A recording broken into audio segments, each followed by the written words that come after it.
Hello friends, welcome to my channel study blog with Shivendra.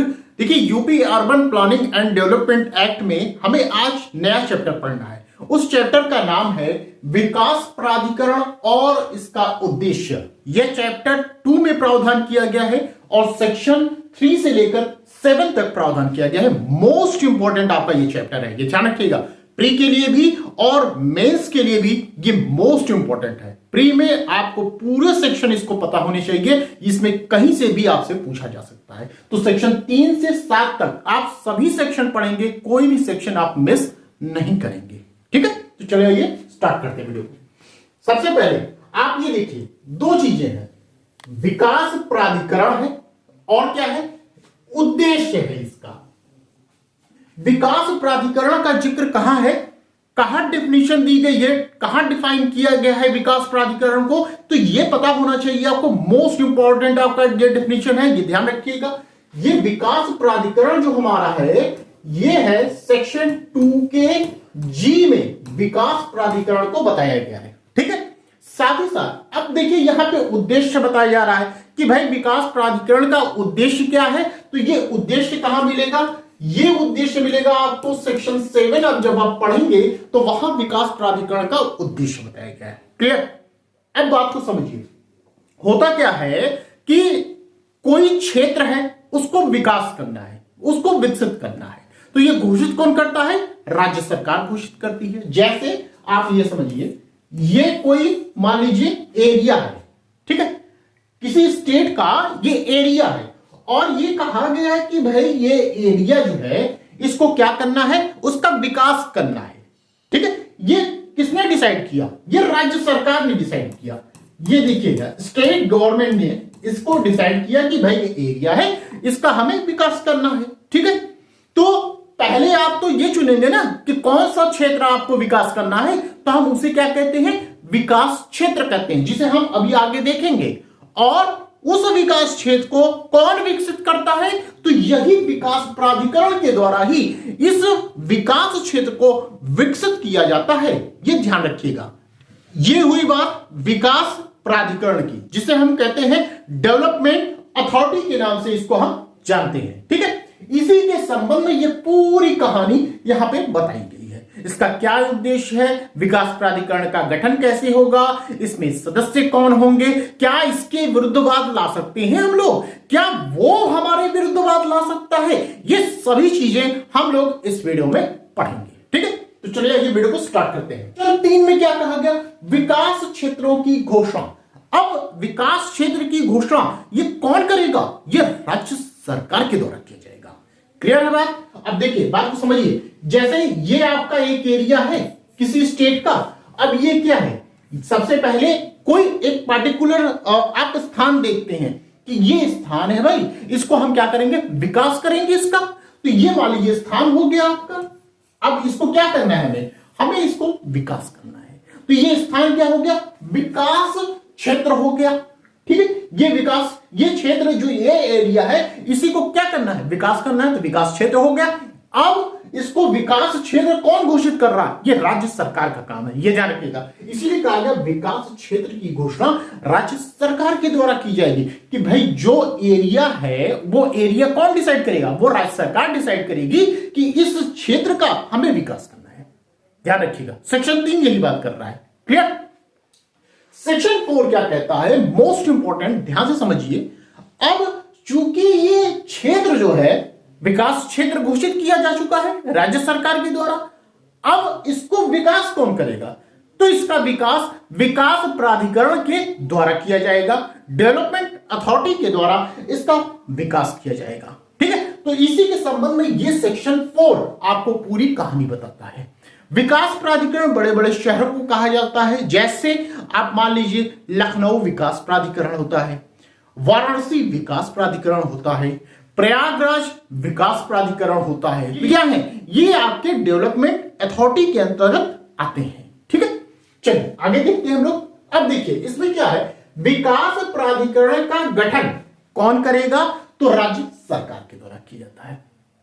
ये गठित किया जाता है कि भाई इस क्षेत्र का विकास किया जाएगा, तो उसके लिए एक विकास प्राधिकरण चाहिए, डेवलपमेंट अथॉरिटी चाहिए, तो वो कौन गठित करेगा, राज्य सरकार करेगी। स्टेट गवर्नमेंट करती है। क्लियर बात? आगे चलिए। तो विकास प्राधिकरण गठित किसके द्वारा किया जाता है? राज्य सरकार के द्वारा। अब विकास प्राधिकरण में कौन कौन सदस्य आएंगे? तो ये सदस्य आपके विकास प्राधिकरण के अंतर्गत आते हैं। इसमें निम्नलिखित शामिल है। 2 नियुक्त किए गए सदस्य होंगे, जिन्हें कौन नियुक्त करता है? राज्य सरकार नियुक्त करती है, ये ध्यान रखिएगा। इसमें कौन है? एक अध्यक्ष होंगे और एक उपाध्यक्ष होंगे। ये ध्यान रखिएगा, जो सेक्शन 4 है हमारा, ये मेंस का पूरा क्वेश्चन बनता है, तो ये ध्यान से समझ लीजिए। अगर आप इस तरह भी लिखते हैं तो भी आपको अच्छा खासा नंबर मिल जाएगा। इसीलिए मैं आपसे ये कहता हूं कि मैं जो मेरा पढ़ाने का तरीका है वो प्री कम मेंस की तरह मैं आपको पढ़ाता हूं। ठीक है, तो ये क्या हो गया? 2 नियुक्त किए जाएंगे, किनके द्वारा? राज्य सरकार के द्वारा। किनकी नियुक्ति हो रही है? एक अध्यक्ष और एक उपाध्यक्ष की नियुक्ति हो रही है। क्लियर? उसके बाद 6 पदेन सदस्य होंगे। कौन कौन है 6 पदेन सदस्य में? ध्यान रखिएगा कि राज्य सरकार का सचिव जो उस विभाग का भार साधक हो। ठीक है, एंड सेकंड क्या कहा गया? राज्य सरकार का सचिव सेम जो वित्त विभाग का भार साधक हो। देखिए दोनों में अंतर। राज्य सरकार का जो सचिव पहला है उस विभाग का भार साधक होना चाहिए, जबकि दूसरे में जो है राज्य सरकार का सचिव, उसमें यह कहा गया कि यह वित्त विभाग का भार साधक होना चाहिए। यह ध्यान रखिएगा। ठीक है, थर्ड है मुख्य नगर एवं ग्राम योजनाकार होंगे। 4 प्रबंध निदेशक जल निगम से होंगे। एंड 5 मुख्य नगर अधिकारी होंगे। एंड लास्ट में जो सदस्य होंगे पदेन, वो प्रत्येक जिले का जिला मजिस्ट्रेट होगा। अर्थात जिस क्षेत्र का आपको विकास करना है उस क्षेत्र के या उस आपके एरिया के जिला मजिस्ट्रेट होंगे यहां पे। ठीक है, जिस भी जिले का आपको विकास करना है तो उस जिले का जिला मजिस्ट्रेट यहां पे आपका पदेन सदस्य होगा। क्लियर है बात? तो ये 6 पदेन सदस्य होंगे। अभी हमने क्या बात किया? 2 नियुक्त सदस्य होंगे और दूसरे नंबर पे 6 पदेन सदस्य होंगे। क्लियर? नेक्स्ट 4 निर्वाचित सदस्य भी होंगे।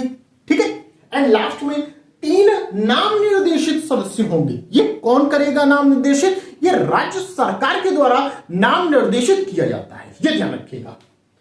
अब टोटल एक बार फिर से समझ लीजिए।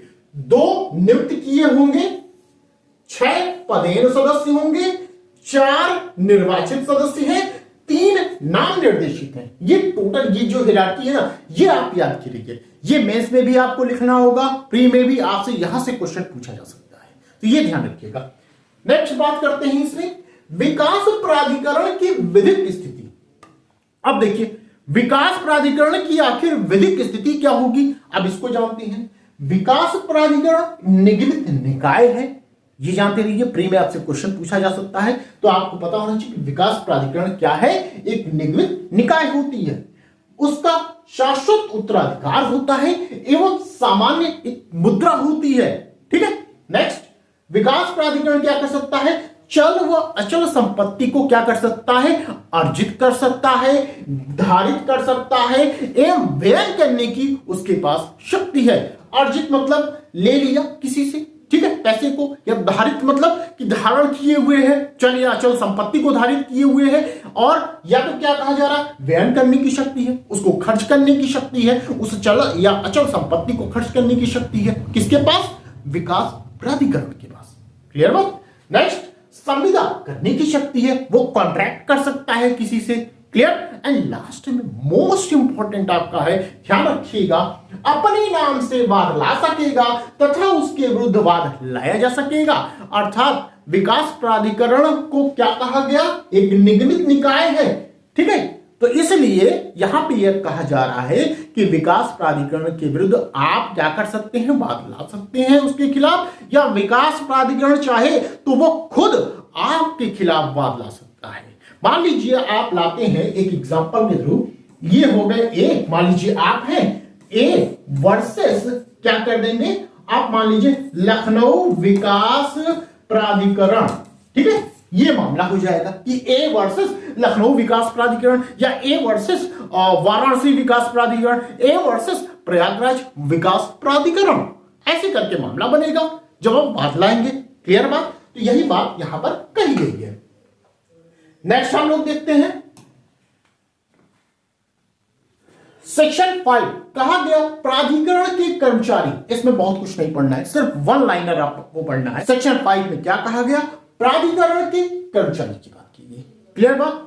नेक्स्ट सेक्शन 5A बात करता है केंद्रीकृत सेवाओं के सृजन कौन करेगा, इसका सृजन किसके द्वारा किया जाएगा, तो ये राज्य सरकार के द्वारा किया जाएगा। ये इंपॉर्टेंट है, ये याद रखिएगा। क्लियर है बात। आगे चलते हैं। सेक्शन 6 सलाहकार परिषद, जिसे हम कहते हैं एडवाइजरी काउंसिल के नाम से हम इसको जानते हैं। अब देखिए फिर से मैं आपको बता रहा हूं, ध्यान से समझिए। जैसे हमने आपसे यह कहा कि ये एक आपका मान लीजिए स्टेट है, इसमें भी हमें कोई एक भाग क्या करना है, विकास करना है उसका। ठीक है, तो ये क्या हुआ, विकास क्षेत्र हुआ। क्या हुआ, विकास, हम इसको क्या कहें, विकास क्षेत्र। क्योंकि ये क्षेत्र हमारा है, इसी को विकसित करना, हमें इसका विकास करना है, विकास क्षेत्र हुआ। अब विकास क्षेत्र घोषित कौन करेगा, राज्य सरकार के द्वारा किया जाएगा। अब विकास क्षेत्र को विकसित कौन करेगा, इसका विकास की जिम्मेदारी किसके ऊपर होगी, तो ये विकास प्राधिकरण के ऊपर होगी। ये ध्यान रखिएगा। ठीक है, विकास प्राधिकरण, डेवलपमेंट अथॉरिटी के ऊपर ये जिम्मेदारी होगी। क्लियर। अब आगे क्या कहा जा रहा है कि भाई विकास प्राधिकरण के पास भी बहुत काम है, तो उनको सलाह देने के लिए, मशवरा देने के लिए क्या किया जाएगा, एक सलाहकार परिषद का गठन किया जाएगा। इसीलिए यहां पे नाम लिखा गया है सलाह। ठीक है, तो सलाहकार परिषद का गठन किया जाएगा, किस लिए, कि विकास प्राधिकरण को सलाह दी जाए, किस चीज के लिए, कि कैसे विकास किया जाए, उस मुद्दे पर विकास प्राधिकरण को सलाह दी जाए। इसीलिए सलाहकार परिषद का गठन किया जाता है। क्लियर है बात। यही प्रावधान सेक्शन 6 में किया गया है।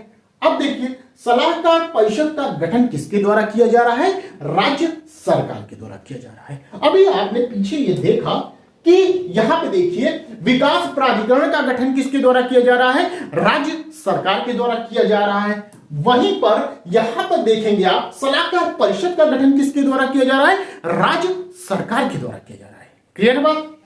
अब इसकी बैठक किसके द्वारा बुलाई जाएगी, तो ये अध्यक्ष के द्वारा इसकी बैठक बुलाई जाएगी। क्लियर। अब जो बैठक है वो कितनी बार आप बुलाएंगे, तो ध्यान रखिएगा वर्ष में कम से कम 2 बार आपको बैठक बुलानी होगी। ठीक है, ये मोस्ट इंपॉर्टेंट है, प्री का क्वेश्चन बनेगा, ध्यान से समझ लीजिए। सेक्शन 6 आपका मोस्ट इंपॉर्टेंट है। सेक्शन 4 जिस तरह वहां पे मोस्ट इंपॉर्टेंट था, इसी तरह सेक्शन 6 भी यहां पर मोस्ट इंपॉर्टेंट आपका सेक्शन है। ठीक है, तो गठन राज्य सरकार के द्वारा की जा रही है, बैठक बुलाई जा रही है किसके द्वारा, अध्यक्ष के द्वारा। बैठक कब बुलाई जा रही है, तो बैठक आपका वर्ष में कम से कम 2 बार बुलाई जाएगी। क्लियर। एंड लास्ट में जो प्लेन अध्यक्ष होगा सलाहकार परिषद का, वो कौन होगा, वो अध्यक्ष होगा। क्लियर। अब देखिए सेक्शन 6 हमारा कंप्लीट हो गया, लास्ट हमारा सेक्शन बचा हुआ है। सेक्शन 7 की बात करते हैं। प्राधिकरण का उद्देश्य क्या है, प्राधिकरण मतलब विकास प्राधिकरण, डेवलपमेंट अथॉरिटी का आखिर उद्देश्य क्या है, तो जाहिर सी बात है भाई कि उस क्षेत्र का विकास करना ही उस विकास प्राधिकरण का उद्देश्य है। भाई योजनाबद्ध तरीके से उस क्षेत्र का विकास करना विकास प्राधिकरण का उद्देश्य है। क्लियर बात। यही बात यहां लिखी गई है कि प्राधिकरण के उद्देश्य 2 हैं, विकास क्षेत्र को योजना के अनुसार क्या करना, विकसित करना है, और क्या करना, विकास सुनिश्चित करना है। ठीक है, यही बात यहां पर लिख दी गई है। तो इस तरह ये चैप्टर 2 हमारा जो है ये पूरा कंप्लीट हुआ। आई होप आपको ये वीडियो पसंद आई होगी। यदि पसंद आई हो तो प्लीज वीडियो को लाइक कर दीजिएगा, शेयर कर दीजिएगा, और चैनल पर यदि आप नए हैं तो चैनल को सब्सक्राइब कर दीजिएगा। और यदि आपको क्लास ज्वाइन करनी है तो आप बताए गए नंबर पर कॉल या व्हाट्सएप के माध्यम से क्लास को ज्वाइन कर सकते हैं। साथ ही साथ ये हमारा टेलीग्राम ग्रुप है शिवेंद्र लॉ स्टडी के नाम से, इसको भी आप ज्वाइन कर सकते हैं। यदि आप क्लास ज्वाइन करते हैं तो आने वाली जो वीडियोस होंगी वो आपको मिलेंगी। ये एक डेमो के रूप में आप लोगों के लिए वीडियो था, जो कि मोस्ट इंपॉर्टेंट आपका चैप्टर था। ये ध्यान रखिएगा, ये प्री ही नहीं मेंस के लिए भी इंपॉर्टेंट था। इसीलिए मैं आपको कहता हूं कि ये न केवल यूपी एचजीएस वालों के लिए बल्कि यूपी पीसीएस जे जो मेंस में आपके क्वेश्चंस आते हैं उनके लिए भी ये मोस्ट इंपॉर्टेंट आपकी वीडियोस चल रही हैं। ठीक है, तो आप जल्द से जल्द क्लास को ज्वाइन कर सकते हैं और अपनी पढ़ाई को कंटिन्यू कर सकते हैं। तो बस आज के लिए इतना ही, फिर मिलते हैं नेक्स्ट वीडियो में। Thank you.